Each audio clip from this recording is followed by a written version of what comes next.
মক্কার আকাশ তখনও অন্ধকারে ঢেকেছিল, অজ্ঞতা, কুসংস্কার আর কঠোরতার অন্ধকার। মানুষ মূর্তির সামনে মাথা নত করত, কিন্তু একে অপরের প্রতি দয়া দেখাতে ভুলে যেত। ঠিক সেই সময় আল্লাহ সুবহানাহু তাআলা মানব জাতির জন্য রহমত হিসেবে পাঠালেন মহানবী মুহাম্মদ সাল্লাল্লাহু আলাইহি ওয়াসাল্লামকে। কুরআনে আল্লাহ বলেন, আমি আপনাকে সমগ্র বিশ্বের জন্য রহমত স্বরূপই প্রেরণ করেছি। সূরা আল আম্বিয়া ২১:১০৭। এই রহমতের পরিচয় শুধু তার কথায় নয়, প্রতিটি কাজে প্রকাশ পেত। প্রতিদিন ভোরে যখন মক্কার পথগুলো ধীরে ধীরে জেগে উঠত, তখন তিনি সাল্লাল্লাহু আলাইহি ওয়াসাল্লাম নীরবে নিজের পথে চলতেন। তার চলার মধ্যে ছিল বিনয়, দৃষ্টিতে ছিল কোমলতা, আর হৃদয়ে ছিল মানুষের জন্য সীমাহীন মমতা।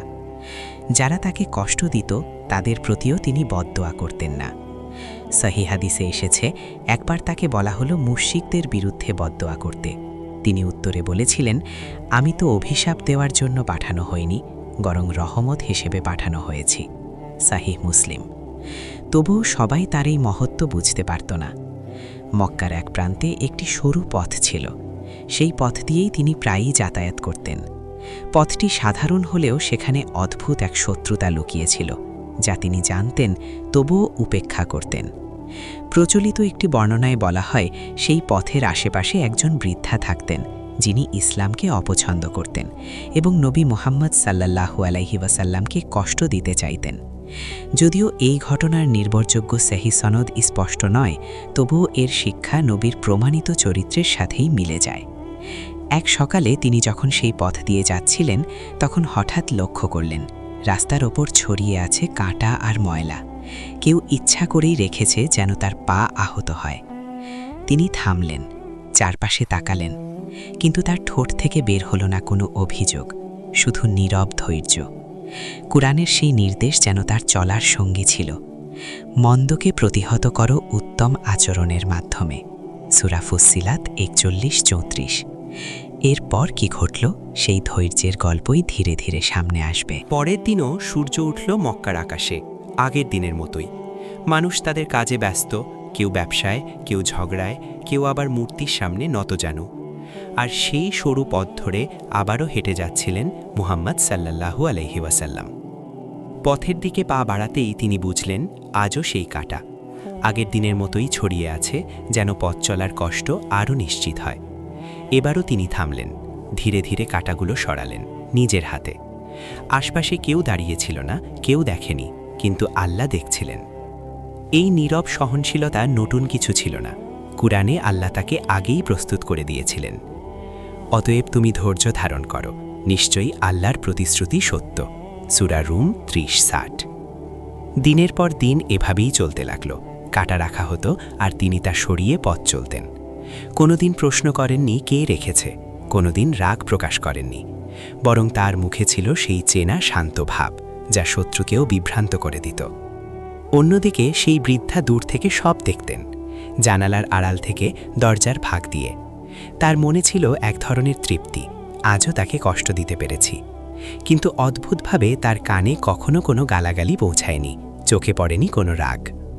দিন গড়াতে গড়াতে বিষয়টা যেন এক অদ্ভুত নীরব যুদ্ধ হয়ে উঠল, একদিকে ঘৃণা আর একদিকে নিঃশব্দ দয়া। হাদিসে এসেছে, রাসূলুল্লাহ সাল্লাল্লাহু আলাইহি ওয়াসাল্লাম মানুষের মধ্যে সবচেয়ে উত্তম চরিত্রের অধিকারী ছিলেন। আয়েশা রাদিয়াল্লাহু আনহা বলেন, তার চরিত্র ছিল কুরআনেরই বাস্তব রূপ। সহিহ মুসলিম। এই পথ, এই কাঁটা, এই নীরবতা সবই যেন সেই কুরআনী চরিত্রেরই অংশ। কিন্তু একদিন ঘটল ভিন্ন কিছু। সেই পথে আর কাঁটা পড়ে রইল না। সেই সকালটা অন্য রকম ছিল। মুহাম্মদ সাল্লাল্লাহু আলাইহি ওয়াসাল্লাম যখন ঘর থেকে বের হলেন, বাতাসে এক ধরনের নীরবতা টের পেলেন। মক্কার পথগুলো ছিল আগের মতোই ব্যস্ত, কিন্তু সেই পরিচিত সরপথে পা রাখতেই তার দৃষ্টি আটকে গেল। আজ কাঁটা নেই, না ময়লা, না কোনো বাধা। তিনি থামলেন। এটা তার নজর এড়ানোর মতো বিষয় ছিল না। দিনের পর দিন একই দৃশ্য দেখার পর হঠাৎ এই পরিবর্তন স্বাভাবিক প্রশ্ন জাগায়।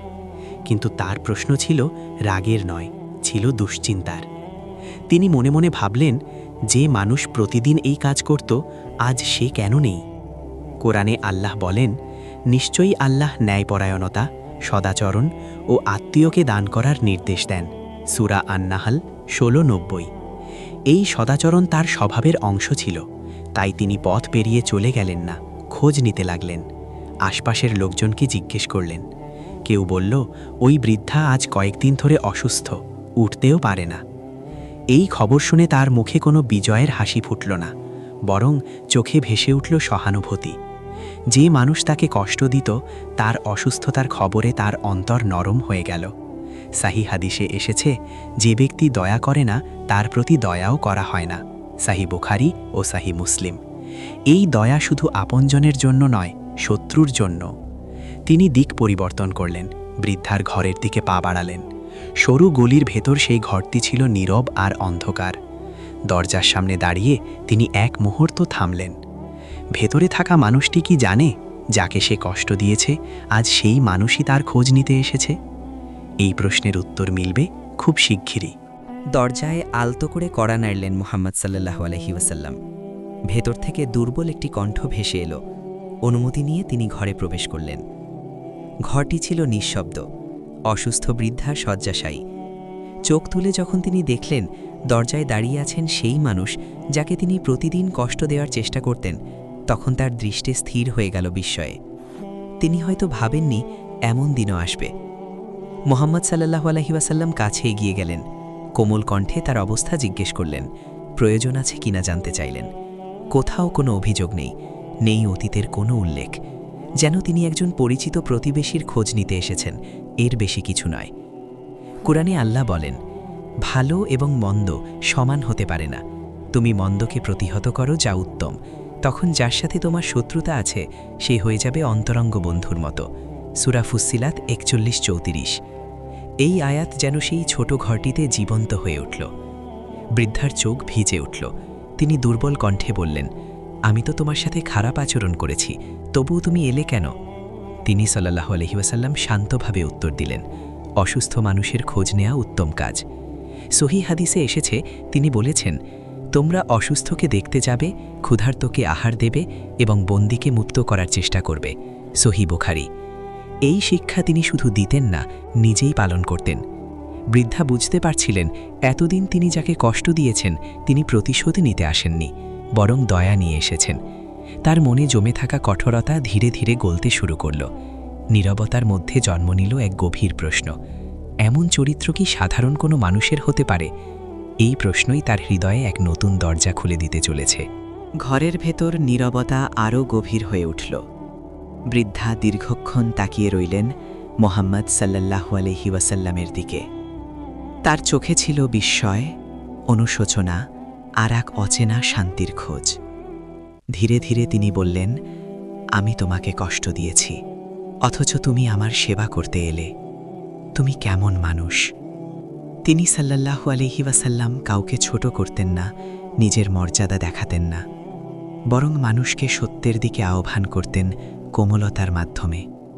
তিনি বৃদ্ধাকে আল্লাহর একত্বের কথা স্মরণ করিয়ে দিলেন, যে আল্লাহ এক, যিনি দয়াময়, যিনি মানুষকে দয়া করতে ভালোবাসেন।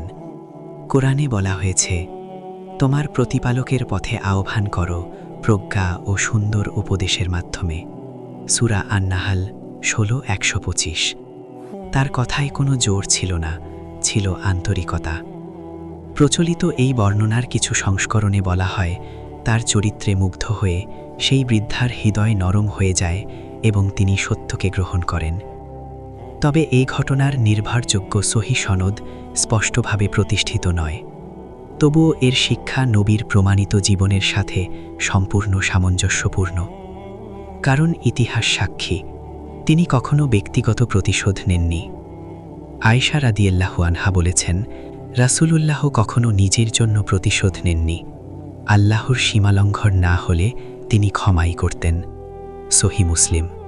বৃদ্ধার চোখ বেয়ে অশ্রু গড়িয়ে পড়ল। হয়তো তিনি বুঝতে পারলেন, ঘৃণা মানুষকে ছোট করে আর দয়া মানুষকে মহান করে তোলে। সেদিন সেই ছোট ঘরে শুধু একজন অসুস্থ মানুষকে দেখা হয়নি, প্রকাশ পেয়েছিল দয়ার এক উজ্জ্বল উদাহরণ। আর এটাই ছিল মুহাম্মদ সাল্লাল্লাহু আলাইহি ওয়াসাল্লামের শিক্ষা। মানুষের হৃদয় জয় করা যায় কঠোরতায় নয়, বরং ভালোবাসা ও উত্তম আচরণে। যদি এই গল্পটি আপনার হৃদয় স্পর্শ করে থাকে তাহলে ভিডিওটি লাইক দিন এবং শেয়ার করুন, যেন আরও মানুষ মহানবী মুহাম্মদ সাল্লাল্লাহু আলাইহি ওয়াসাল্লামের দয়ার শিক্ষা জানতে পারে। এমন আরও কোরআন ও সহিহ হাদিস ভিত্তিক গল্প শুনতে আমাদের চ্যানেলটি সাবস্ক্রাইব করুন এবং পাশে থাকা বেল আইকনটি চাপুন, যাতে নতুন ভিডিও সবার আগে আপনার কাছে পৌঁছে যায়। মনে রাখবেন, ভালো ব্যবহার কখনো বৃথা যায় না। আজ থেকেই আমরা চেষ্টা করি কষ্টের জবাবে দয়া দিয়ে উত্তর দিতে। আসসালামু আলাইকুম ওয়া রাহমাতুল্লাহ।